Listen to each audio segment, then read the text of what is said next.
पर लिखी हुई आज तक की सबसे बेहतरीन बुक द इंटेलिजेंट इन्वेस्टर के बारे में बात करने वाले हैं। वॉरेन बफेट, जो इस दुनिया के सेकंड रिचेस्ट इंसान हैं और नंबर 1 इन्वेस्टर हैं, वो इस बुक को बाइबल ऑफ इन्वेस्टमेंट मानते हैं। वॉरेन बफेट जब 19 साल के थे तब उन्होंने ये बुक पढ़ी थी। ये बुक पढ़कर वो इस बुक के ऑथर बेंजामिन ग्राहम से बहुत प्रभावित हुए और सिर्फ इस बुक के ऑथर के लिए उन्होंने कोलंबिया यूनिवर्सिटी में एडमिशन लिया। हालांकि ये बुक थोड़ी पुरानी है, लेकिन आज भी उतनी ही इफेक्टिव है जितनी तब थी। अगर आप इन्वेस्टमेंट के ऊपर कोई भी एक किताब पढ़ना चाहते हो तो इस एक किताब को जरूर पढ़िए। तो चलिए इस बुक के कुछ बहुत ही इम्पोर्टेंट लेसन्स शुरू करते हैं। Lesson number 1, investment versus speculation. Benjamin Graham ने इन्वेस्टमेंट को कुछ इस तरह डिफाइन किया है। An investment operation is one which upon thorough analysis promises safety of principal and an adequate return.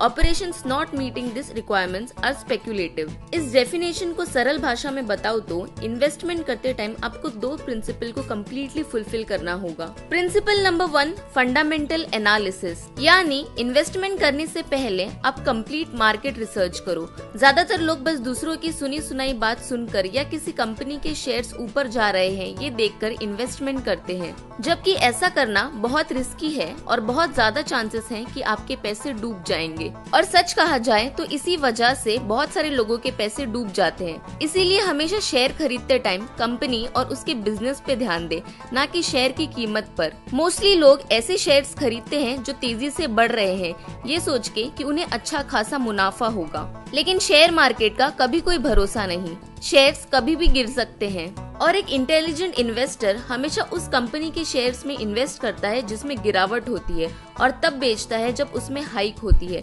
लेकिन ज्यादातर लोग इसका उल्टा करते हैं, जब शेयर्स बढ़ते हैं तब वो प्रॉफिट के लालच में महंगे शेयर्स तो खरीद लेते हैं, लेकिन जब उनमें गिरावट होती है तो डर के मारे लॉस में बेच देते हैं। इसीलिए इन्वेस्टमेंट करने से पहले मार्केट रिसर्च बहुत जरूरी है।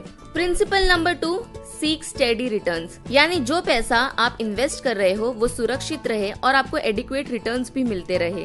यहाँ एडिक्वेट रिटर्न्स का ये मतलब है कि जो भी पैसा आपको फिक्स्ड एसेट से मिल सकता है, फॉर एग्जाम्पल फिक्स्ड डिपॉजिट या रिकरिंग डिपॉजिट, उसे 5% ज्यादा रिटर्न मिलना चाहिए। फॉर एग्जाम्पल आपको 7% ऑलरेडी एफडी के थ्रू मिल रहा है, तो आपको शेयर मार्केट के थ्रू मिनिमम 12% रिटर्न्स तो मिलने ही चाहिए। तो अगर ये दोनों प्रिंसिपल्स फुलफिल हो रहे हैं तो उसे इन्वेस्टमेंट कहते हैं, और अगर नहीं हो रहे हैं तो उसे स्पेक्यूलेशन यानी गैम्बलिंग या सट्टेबाजी कहते हैं। Lesson number 2, diversification. Don't put all your eggs in one basket, क्योंकि अगर बास्केट गिरी तो आपके सारे अंडे टूट जाएंगे। एक इंटेलिजेंट इन्वेस्टर कभी भी अपना सारा पैसा एक जगह इन्वेस्ट नहीं करता, क्योंकि अगर वो कंपनी डूबी तो आपके सारे पैसे लेके डूबेगी। तो हमेशा स्मार्टली अपने पैसे को डाइवर्सिफाई करके इन्वेस्ट करें और हमेशा अपनी कमाई में से 10% से ज्यादा पैसे इन्वेस्ट ना करें, जिससे आप थोड़े बहुत पैसे भी कमा लोगे और आपके ऊपर फाइनेंशियली ज्यादा स्ट्रेस भी नहीं आएगा। Lesson number 3, margin of safety. ये इस बुक का सबसे इम्पोर्टेंट लेसन है।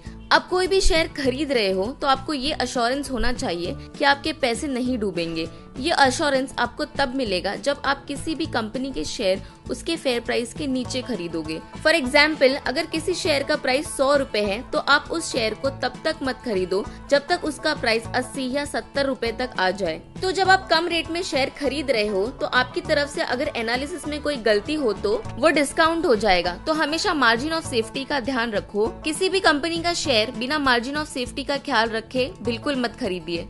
Lesson number 4, inflation. इंडिया में इन्फ्लेशन रेट 9.5% तक पहुंच गया है, यानी अगर आपके पास 1 लाख रुपए है तो 1 साल के बाद अगर आप कोई इन्वेस्टमेंट नहीं करते हैं तो उसकी वैल्यू 9,500 रुपए कम हो जाएगी। या अगर आप एफडी का एग्जाम्पल ले और आपको एवरी ईयर 7% रिटर्न्स मिल रहे हैं तो 2.5% आपको लॉस हो रहा है। इसलिए आप पैसे घर में बचा कर मत रखो। मार्केट रिसर्च करके आप इन्वेस्टमेंट करोगे तो आपको अच्छे रिटर्न्स मिलेंगे।